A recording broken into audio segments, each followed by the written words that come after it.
Hey you guys, hey One Piece fans, this is Koroenu. I'm doing a review on One Piece manga chapter 766. Um and I just really had so many emotions from this chapter. Like Corazon delivered Law the Devil Fruit, and I was like, but didn't he get captured? Like, didn't he wasn't he found out? Didn't they point their guns at him or something like that? Like, how did he just escape that easily? And then it turns out he was shot numerous times, and I'm just like, and he just hid the pain so well. And I'm just like, that's the thing I feel about Corazon. Corazon may not have been like super strong like Doflamingo or like the executives of Doflamingo's group, but what he did have was a lot of heart. And I just feels like heart overpowers power or brute power a lot of times. But the fact that I can see why Law would go to such great lengths for Corazon. I can see why Law was so hell bent on revenge just for Corazon, because if I knew Corazon like that, I would too. This dude has traveled the world for years, has traveled the world for a while to look for a cure for me, for my terminally ill self. He's looking for a cure, and when doctors would not accept me, he would burn the place to the ground just because they were stupid. I would like that. To me, that's the coolest. That's just the coolest.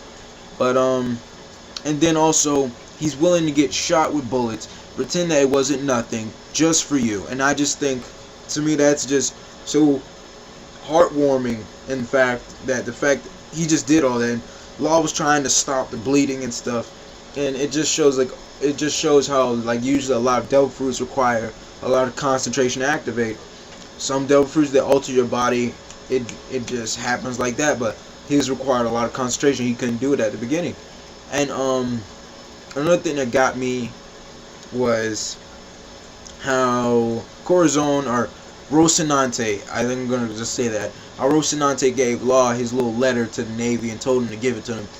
And I just felt that I was like, okay, well, if he's gonna die, he can get that last letter out. And then he said, well, I'm not gonna die from this. So I'm like, okay, so Corazon is still alive. But you already know Doflamingo is gonna kill him. So you're just wondering, when is Doflamingo gonna kill him? How Doflamingo is gonna kill him?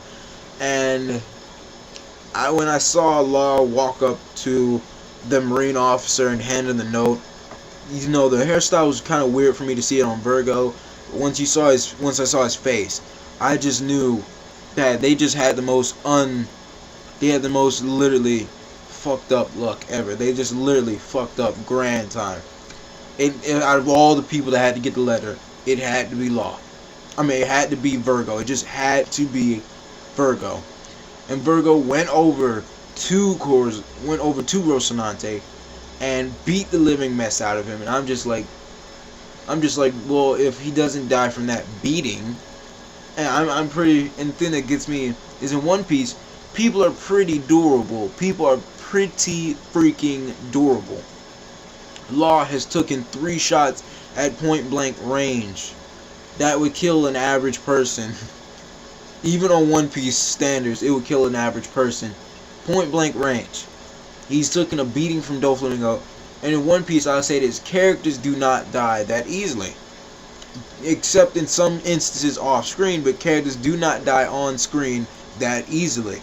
They have to literally take a beating to everything. They have to literally take a serious beating and then just get murdered. You have to seriously hate them that badly just to kill a One Piece character. And Corazon, he was shot multiple times. He was beaten up by Virgo. Virgo went full body hockey against him, and Corazon was still kind of alive after that. Despite the fact that he was already bleeding out, he was beaten to a pulp even more. And I don't know what's with Doflamingo. I don't know what's with Doflamingo's higher ups or whatever, and them hating kids. But obviously Virgo has some serious attitude thing even years ago. Virgo reported it to Doflamingo. Doflamingo's coming to the island.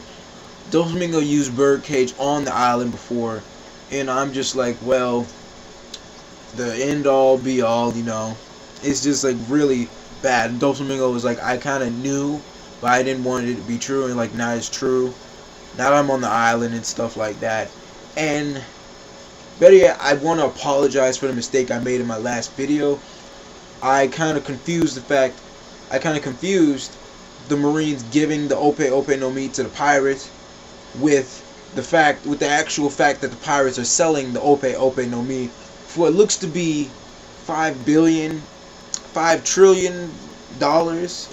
I'm not sure how many berries or bellies that is in One Piece, but that's a lot of freaking berries. That's a lot of freaking berries. That's a lot of freaking real life money. Pirates aren't even worth that much. And the fact that Law ate a 5 billion trillion worth devil fruit is in itself scary. And I think it shows also how desperate the Marines are to get their hands on it, because if they really didn't want it, but like Doflamingo said, with the Ope Ope no Mi and the National Treasure, one can take over the world. And I think letting someone just roam around with one of the most powerfulest devil fruits ever, that could potentially give someone eternal life, take over the world, and become basically unstoppable, that's a pretty heavy risk. $5 billion to $1 trillion is kind of worth that to me. Because I mean, they look at the bounties they give people, like 100 million here, 100 million there. I think they have enough money to chunk out for like 5 trillion billion or whatever. But I want to apologize for that, because in like my last video I didn't make no type of freaking sense, because I got my facts wrong, and that was my mistake. I'm honestly sorry for that.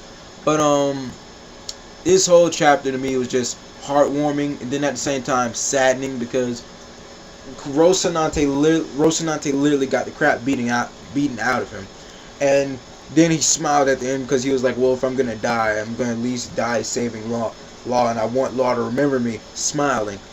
And it just, I don't want to hyper assume or over assume or generalize everything, but to me, anyone that smiles when they're about to die, either just a nice person, they're either just like a really nice character, or they're just like a Will of D person, or like a part of the D clan. Because most of the D clan smiles when they're about to die, except Blackbeard. Blackbeard was a coward. That's all there is to it. Then again, he's realistic. I like Blackbeard because he's like realistic in the general sense. He dresses like a pirate. He acts like a pirate. He does not have this over bloated sense of chivalry. He does not say, well, hey, I don't care about dying. He wants to live. He wants power. He's just like an average pirate. He's like the realest thing, barely. He's like a realist thing there. Granted, real life pirates do not turn into gravity and darkness, and granted, they can't create quakes. Personality wise, he's the closest thing to a pirate in One Piece. Kodo Inu out. Like, comment, rate, subscribe. If you wonder why I'm facing this way, it's because my webcam is right here and my computer is like right there, and I'm just seeing myself on the screen or whatever. But hey, like, comment, rate, subscribe. Better videos soon. I'm just simply trying to get back into the whole flow of creating manga review videos. I've been out of it for a while. Bye.